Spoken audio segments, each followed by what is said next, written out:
Welcome to enVisioning Success, the weekly podcast that's your prescription for business clarity. In today's episode, we discuss the importance of playing the long game in marketing. Join Laura DiBenedetto and Julia Becker Collins as they share actionable tips for creating and executing enduring marketing strategies. Learn about setting clear long-term goals, understanding your market, building a flexible brand strategy, investing in relationships, and regularly reviewing your plans.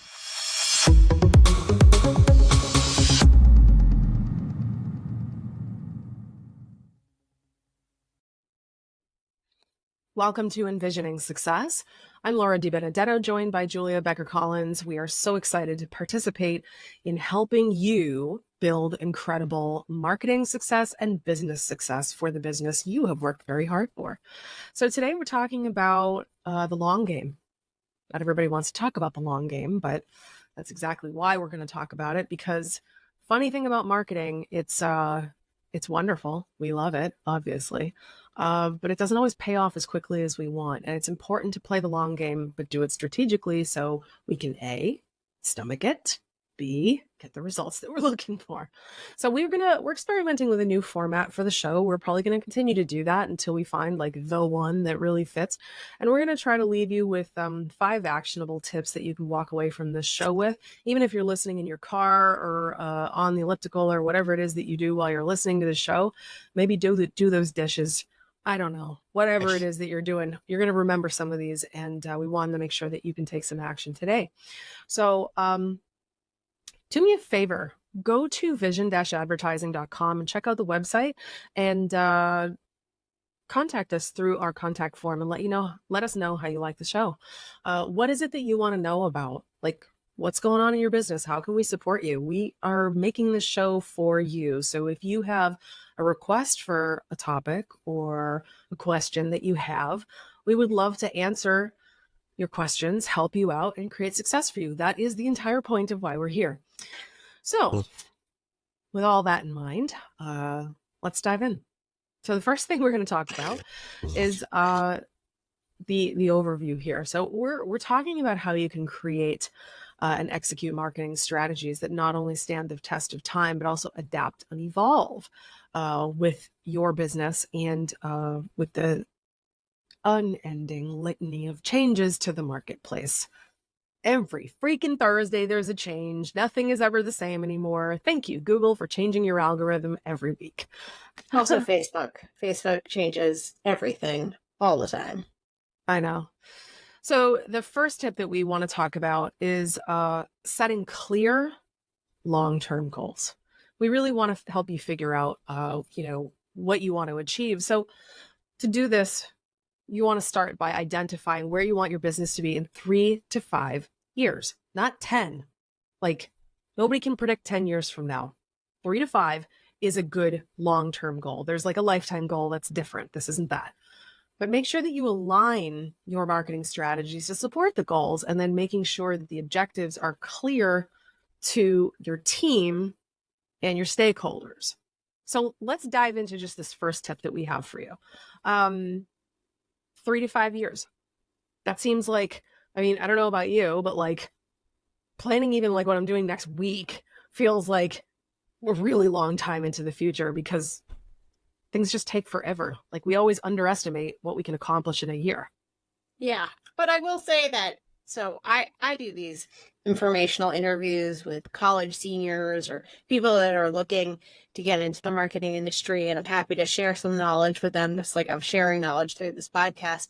One of the most common questions I get is, well, where do you see vision in 10 years? And what I always say is, I don't think that far. Because what we're doing right now is never going to be what we're doing in 10 years. The marketing landscape changes so frequently that it would be foolish to try to plan that far out. I could have goals, like you said, for the lifetime of the business. I could have financial goals, 3 to 5 years. But if I start creating a 10-year plan, it's going to change in a year anyway.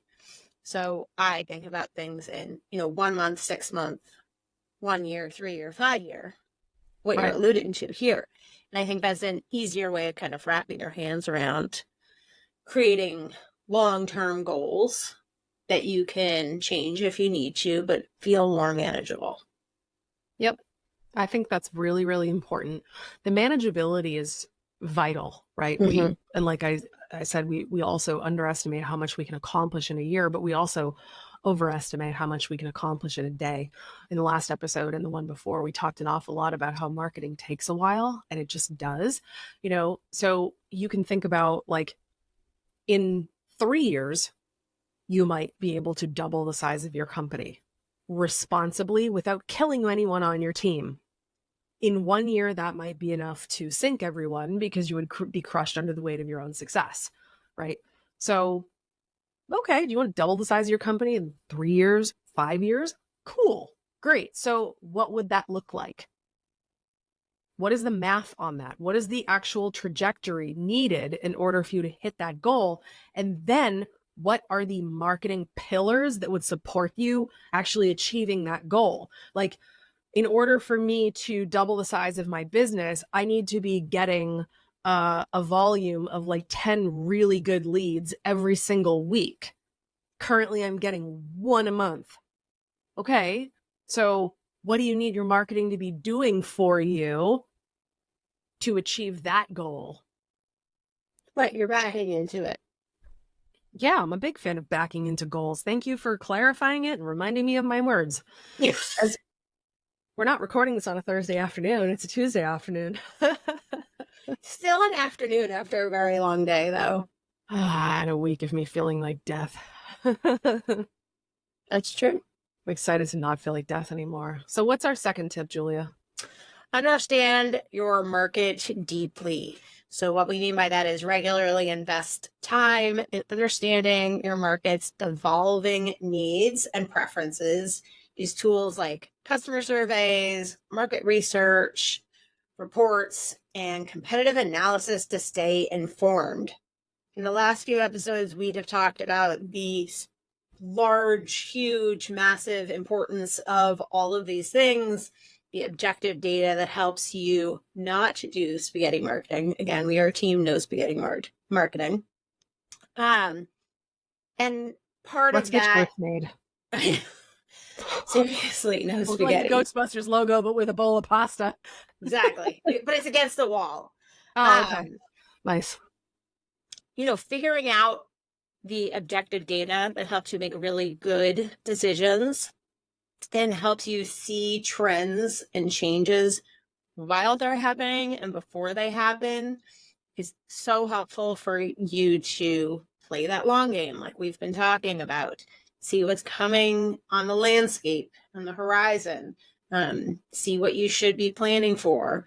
Laura and I often have conversations about like, well, this could be coming, so we should probably plan for that because it's so much better to be proactive rather than reactive.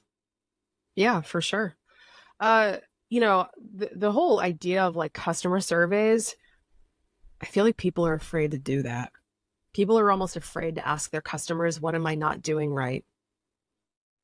Listen, I'm going to say this and throw my balls on the desk right now and slam them down with authority. Any of our clients listening to this show, if we could be doing better for you, you tell me what that is and we will do it.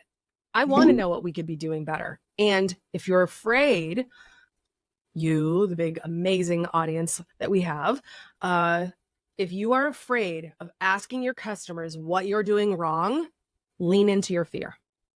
Because asking, what are we doing wrong? What are we doing right?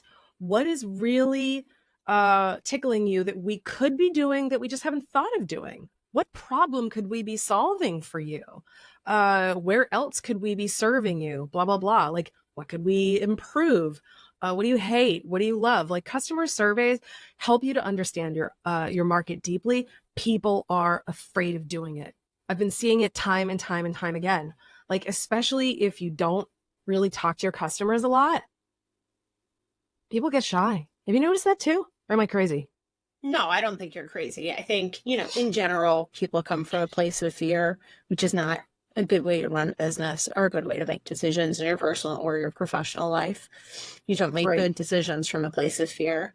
But in addition to that, I think you have two problems. One is that either you have people with imposter syndrome, so they're scared of hearing what they can be doing better because they think nothing they're doing is correct. And on the other side of the bell curve, you have people with these overinflated sense of self that think everything they're doing is so incredible and amazing, and there's no problems whatsoever. And so, of course, they're not going to get constructive or negative feedback. Both are incorrect. As with most bell curves, the extremes are not going to work out. So you need to think about it in the middle of the bell curve of, if you've been in business for a while and you're doing well, you're probably doing most things well. And you're probably serving your clients really well. And you're probably doing a lot of great things and you're an expert in a lot of ways. But there is no person on this planet at all that is doing everything perfectly and is meeting every need of every client.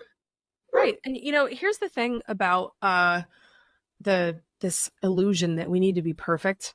Your customers already know that you're not perfect. Our clients know we're not perfect. We're human, but what our clients also know is that we deeply care about them and that we'll go the extra 10 miles to make things right, to adjust how we do business, to learn from feedback, to improve what we do. They already know. And if your customers are sticking with you and you're not asking for that feedback, it's a massive missed opportunity. So have some courage. Just know that you can do it. And frankly, if you have a small enough business where you have a high ticket offer, so you don't have like thousands of customers, get on the phone. Don't do a survey in email. Yuck. Pick up the phone and ask. It works really well. Julia muted herself because I think her doggy's going bonkers. I was going to say, if you hear a dog barking, that would be mine. I apologize. But also the life of having a dog. So, or rather being owned by a dog. Maybe that's the better way of saying it. Yeah. What is that phrase? Dogs have owners and cats have staff. Right. My cats have staff. I have one of each. I have a dog and a cat. So I guess I just serve a lot of animals. Look at you in servant leadership. You can't even get away from it. All right, let's talk about tip number 3, building a flexible brand strategy. So it's important that you need to build flexibility in, and rigidity will kill you. So definitely don't be rigid. You want to make sure that you've got a versatile brand message that can resonate with your core values, but also that resonates with your audience's shifting interests, and they will change. And listen, if you have clients for many years like we do, what is interesting to them today will not be interesting to them 10 years from now. The stuff that our clients care about today, they didn't even know to care about 10 years ago. So adaptability, flexibility, you really have to build that in and make sure that you don't just get so stale and stuck just repeating the same stuff over and over. It's boring. I see you nodding in agreement. You're like, no, don't be boring. Don't do it. Just thinking about like the old marketing plans from 15 years ago, where it was set it and forget it. And then suddenly the platforms that those were based on don't even exist anymore, or the way you do it doesn't exist anymore, or the things you were banking on to work don't exist anymore. Like, you want to look at websites 10 years ago, you need to have a separate page for every service because that's how you kind of worked the SEO system, and need to have all the towns' names that you're serving. You had like an entire page dedicated to each town you wanted to serve, and like keyword stuffing, which is a super black hat marketing type of thing to do nowadays. Don't do that. No, it's bad. But it's what was totally industry standard 10 years ago. And that's another example of why you can't just set it and forget it. I just had a conversation with somebody about their website, and they couldn't understand why their website used to drive leads and now it doesn't anymore. And this is a clear example of exactly that. They have this overstuffed website. It's dated. It hasn't been updated in 5 years. It's not mobile compatible. And they have single pages for services for single towns. And I was like, well, there's lots of reasons why this is no longer serving you. Where would you like me to start? Yeah. Well, that's the thing about technology and whatever. It really does change all the time. So when you're building a long-term strategy, it is important to be flexible and nimble and just understand that you might need to pivot. You might need to pivot. Yep, I knew that was coming. Listen. So note Note to the podcast producer, we could name this episode Pivoting, but we're Pivot! Can ask the marketing team to just use the Ross from Friends meme for the whole episode. Yeah, and if our team doesn't listen to Office Space, everybody's on official notice. We're in trouble. Like, watch the damn movie. Great movie. Excellent movie. But listen, flexibility is important. So we're talking about building, a plan that's like 3 to 5 years. A lot can happen in 3 to 5 years. SEO will change. Emails, best practices will change. Attention spans will shift. There will be a new, really neat social media tool emerge in the next 5 years, virtually guaranteed. What's going to be the new hot thing? I don't know. It hasn't been invented yet. Regulations, both federal, state, international, that you have to comply with that are ever changing. And that if you don't, you end up having all kinds of problems. So if you're planning for something to be a certain way for the next 5 years, I can guarantee you it won't be. It's, the difference between doing email marketing in the United Kingdom versus the United States is huge, just as an example. Yeah, it's true. What's point number 4? Point number 4. I love takeaway points. Invest in relationships. I am the queen of networking and keeping those long-term relationships. You never know what's going to happen in the future or if they will refer business back to you. So focus on building long-lasting relationships with your customers through excellent service, engagement, and value. Personalized email campaigns, loyalty programs, and community events are great tools for this. People want to understand who they're buying from and who they are in business with. So even if it's a previous client and it ended on good terms, I always recommend keeping in touch with people. Even if it's a sales lead that didn't pan out, again, I always recommend keeping in touch with people because you don't know what's going to happen or what, leads they may have for you in the future.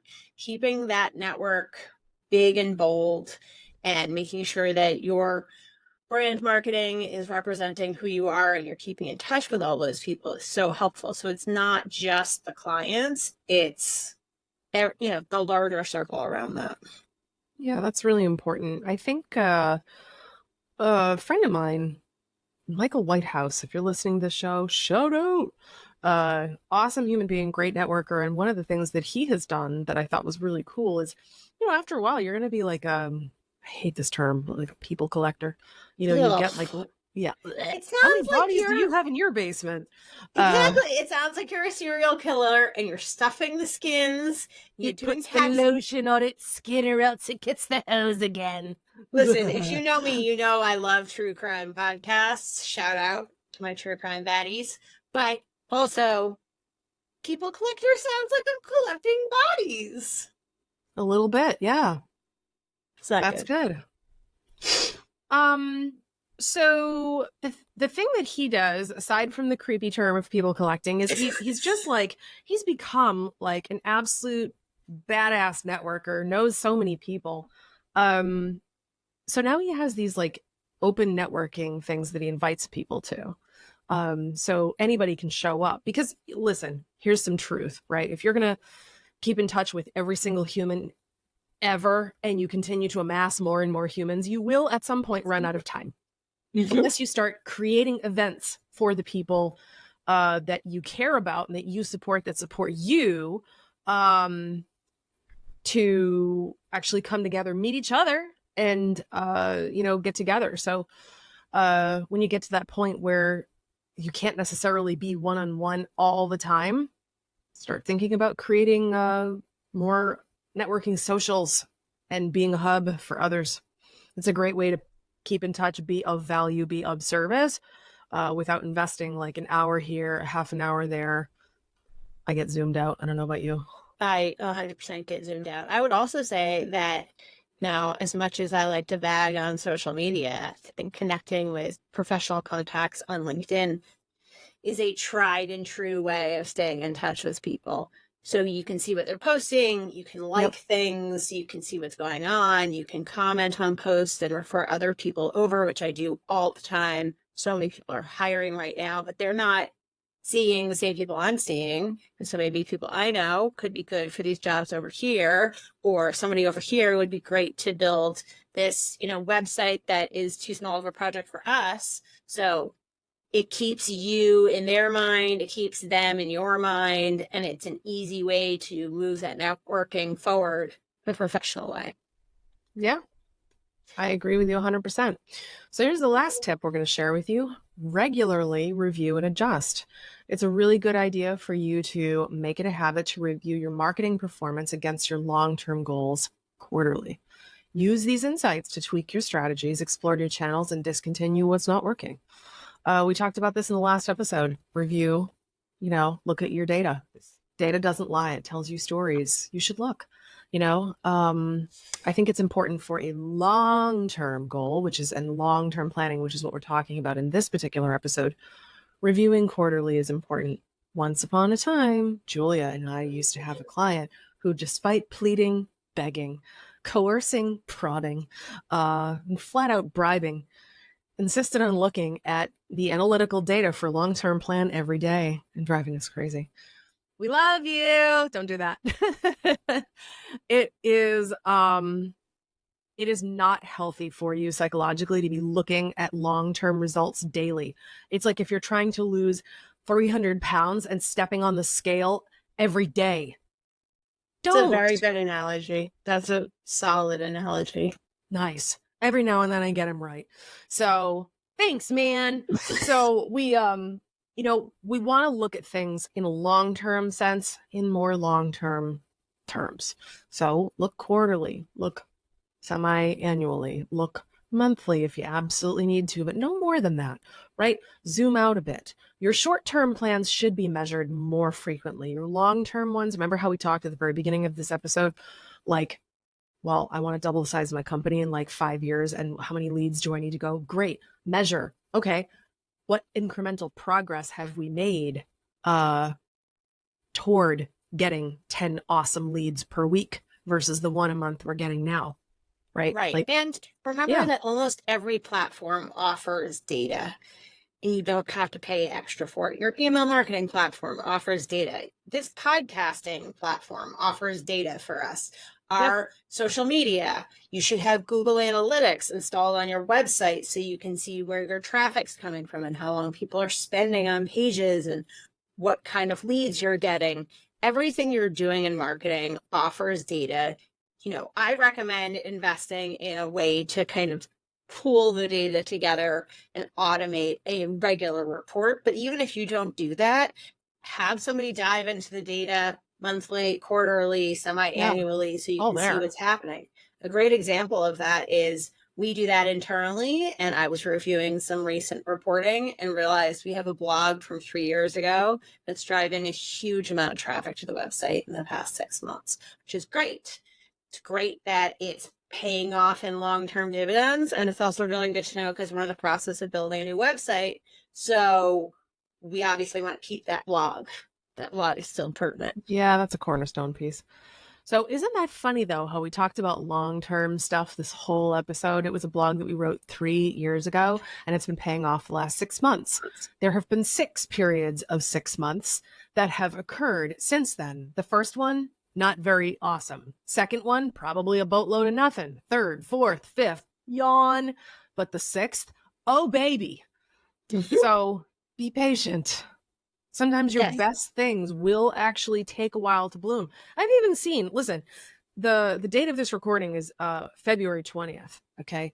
And I am seeing things today on social media that were created by other awesome content creators in December that are just starting to gain popularity now. So don't lose hope and make sure that you pay attention to long term. So these have been 5 awesome tips. Quick recap for you. Set clear long-term goals, understand your market deeply, build a flexible marketing strategy or brand strategy, invest in relationships, and regularly review and adjust. So If you couldn't write everything down, but you got the main point of all of them, this is the part where you can just rewind the last 30 seconds and be like, oh, I can write that down. So these are actionable things that you can take with you and actually do something with today.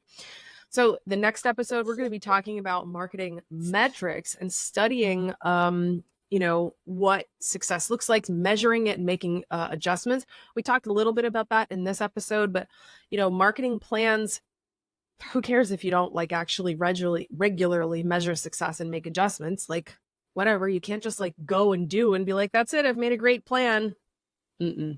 Next episode, we're going to do a deep dive. Thank you so much for listening. We appreciate you. You are the reason we do this show. Make sure you reach out. Please share this show with a friend and let us know if you ever need help. We are celebrating our 25th anniversary of marketing success. And I got to tell you, if we didn't know what we were doing, we certainly wouldn't be here. So if you need help, we're here for you. We'll see you in the next episode.